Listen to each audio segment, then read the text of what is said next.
Why is diversity important to issues of justice? Because acknowledging and understanding diversity and that everyone within and outside the justice system is different in their ethnicity, culture, celebrations, and habits is necessary to make sure that everyone is equally represented and respected within the justice system. Which issues do you find the most compelling? I find issues that cause people to have PTSD and their ways of coping with it in society very important.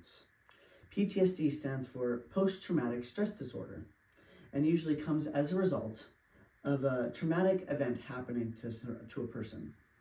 Discrimination is also a large issue, which happens when someone may not look or act similarly to another person that decides to act unfairly towards the first person. And who's your audience? My audience is grade 6 kids.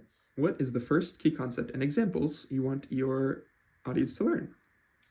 A key concept I had mentioned was PTSD, which is Unit 8. PTSD, again, stands for post-traumatic stress disorder, and it affects many people. An example of someone having PTSD is someone who goes to war and comes back and reacts poorly to the sounds of gunshots, or any similar sound or noise. Reacting poorly can mean anything from showing tremendous fear to having panic attacks or melting down.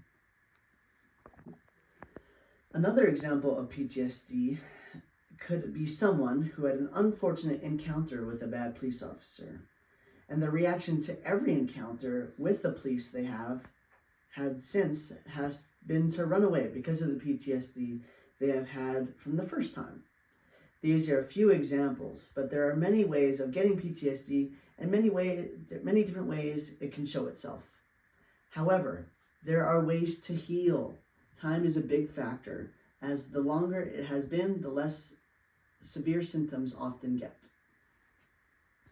Victims of PTSD can also go to therapy with specialists who are experts about the disease, who can give them ways of coping with their fears and methods of calming down. What is the second key concept and example that you'd like your audience to learn?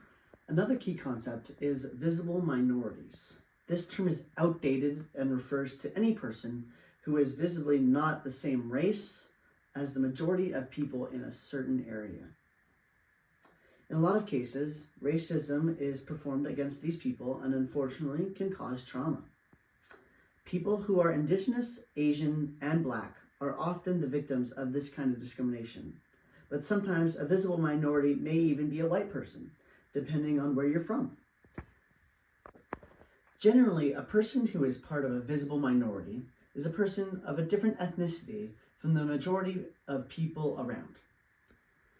And a lack of understanding of diversity and the culture can lead to acts of violence, hateful words, and sometimes even wars can result from ignorance related to visible minorities. What is the third and final key concept and example you'd like to talk about? The final key concept is invisible disability, which is Unit 11. This is when someone has a disability, but is unable to be noticed or initially is imperceptible to most people. An example of an invisible disability is ADHD, which stands for Attention Deficit Hyperactivity Disorder. This disability often affects people's attention span, focus, and ability to sit still, and usually starts to show itself in kids younger than 12. Another example of an invisible disability is dyslexia, which makes it hard for people with this disability to read and write. These aren't the only examples, as there are a huge number of invisible disabilities.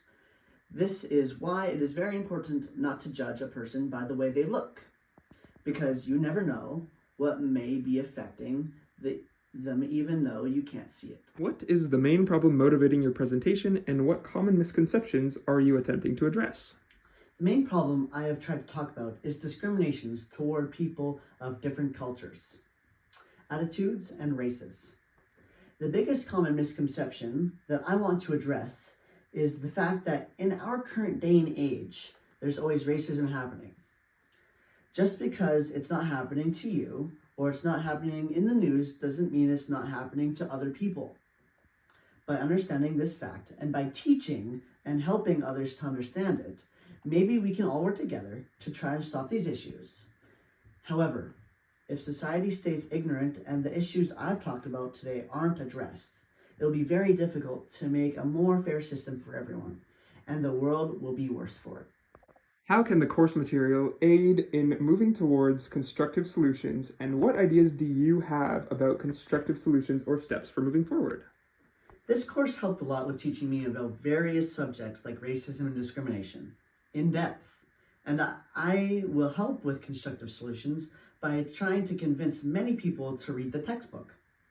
I'll take what I've learned in this class and use the strategies in my everyday life, as well as educating others about what I know. I'll be more aware when things that I've learned about in the class happen around me, and I will face those situations with a more open mind than I had before taking this course. Thank you.